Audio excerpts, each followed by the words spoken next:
Lalaki sa Malate, Maynila arestado matapos ireklamo ng mga kapitbahay dahil sa pag-aamok at pagpapaputok ng sumpak. Nagbabalik si Bien Manalo.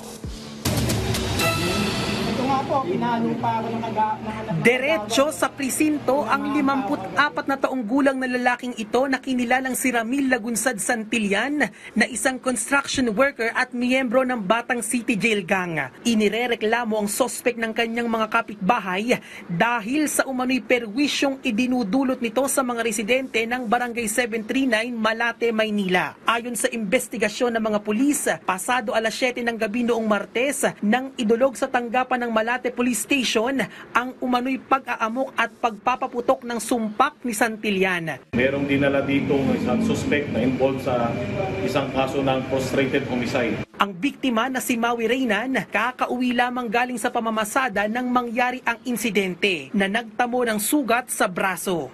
Nagmumura-mura siya. Paglabas ko, biglang nagpaputok na siya ng sumpak.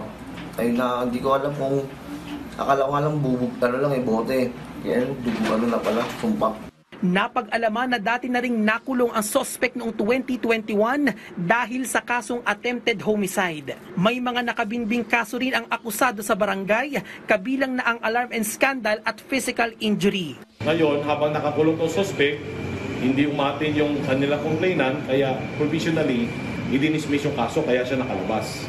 Mariin namang pinabulaanan ng sospek ang aligasyon laban sa kanya. Iginiit ni Santillan na nakaranas umano siya ng pambubuli. Hindi po, nagpapahinga ako. Galing ako sa Makati yun. Nasa taas ako ng kwarto. Tagal na ng babato. Binabato ko sila para itaboy po sila lahat. Kasi po, inaakit nila ako kabilaan ng mga kapitbahay. Binubuli po nila ako. Narecover kay Santillan ang mga sumpak at bala. Sa ngayon ay nasa kustodiya na ng Malate Police Station ang sospek na nahaharap sa kasong frustrated homicide. Bien Manalo para sa Morning Show ng Bayan, Rise and Shine Pilipinas.